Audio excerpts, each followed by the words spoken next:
In my last video, I talked about the relationship between a few different concepts, what we call dishonesty or jank, and how our normal perception of winning doesn't really make all that much sense when we examine it really closely.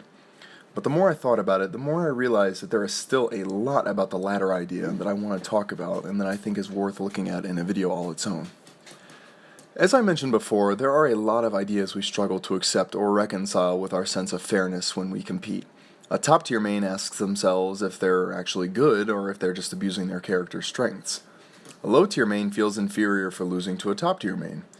And we tend to perform these mental gymnastics to work around these uncomfortable ideas that we can't quite square with our sense of fairness, but they all the same offend that sense of fairness precisely because we measure success in inherently unfair ways, even if we don't realize it.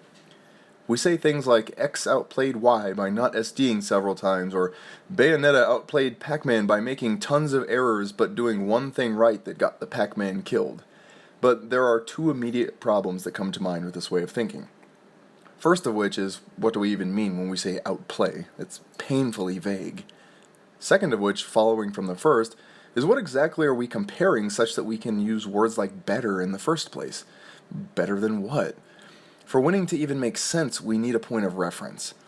It's intuitive to think that a given set against someone is a direct comparison of yourself against them, because let's face it, the very notion is embedded in the word competition, but this doesn't make any sense. If we agree that two characters have two very different paths to the victory screen, then you have to recognize that to compare yourself to them and vice versa is to compare a spoon's ability to dig a hole to a shovel's ability to scoop cereal. Both players have very different tasks and can only be measured in how they completed those tasks. And as nonsensical as it seems, the framework of competition as we know it is basically saying, I bet I can scale this mountain with a fork and dental floss better than you can with designated rock climbing equipment. So in a way, it's sort of the supreme call-out. And in other words, success with incomparable methods are measured the same way. And of course, there's nothing wrong with that if we all agree to it, which we do whether we realize it in these terms or just sort of know it instinctively. But the frustration in competitive fighters in general is spawned by the fact that we suffer the consequences of accepting that the only tangible metric of our success, the victory screen, is one that completely overlooks the fact that we're comparing the incomparable. And I think a natural thought at this point is that maybe dittos are the one true way to make direct comparisons, but even in dittos there is still no static, unmoving point of comparison because players are different. X beat Y in their respective ditto. What does that mean?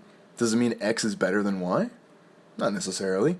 It just means that X passed an exam that Y custom made for them. If two students are taking the same unchanging math test, then we have a viable point of comparison.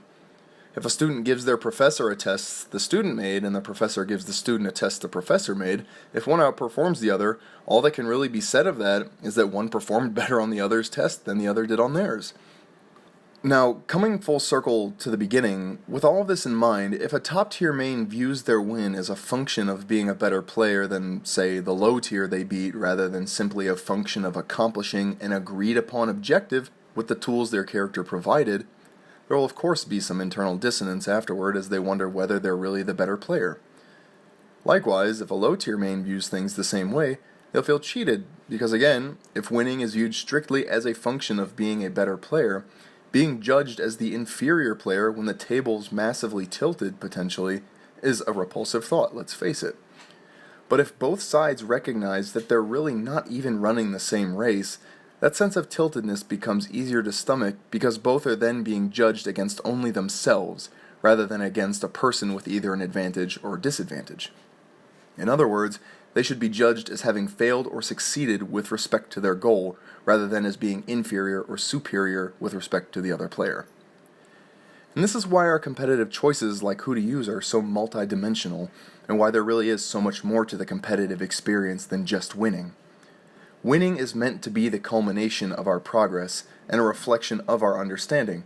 We don't strive to win for the sake of winning, at least most of the time. There are attractive social consequences to everyone seeing, big winner man, but rather we strive to win because of the satisfaction and the self-improvement and self-perfection that leads to winning, And if we accept that a win is less described necessarily by who the better player is, even though that sometimes does indicate, it can be an indicator of who the better player is, and more by who accomplishes their separate objective, the notions of top-tier guilt and low-tier shame disappear almost entirely.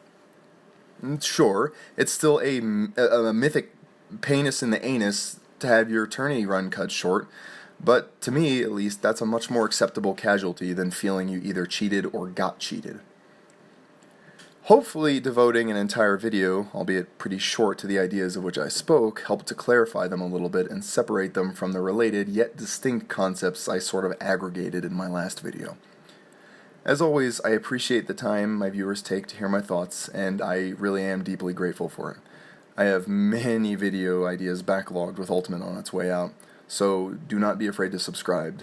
Doing so goes a long way in encouraging and even justifying the existence of this video series.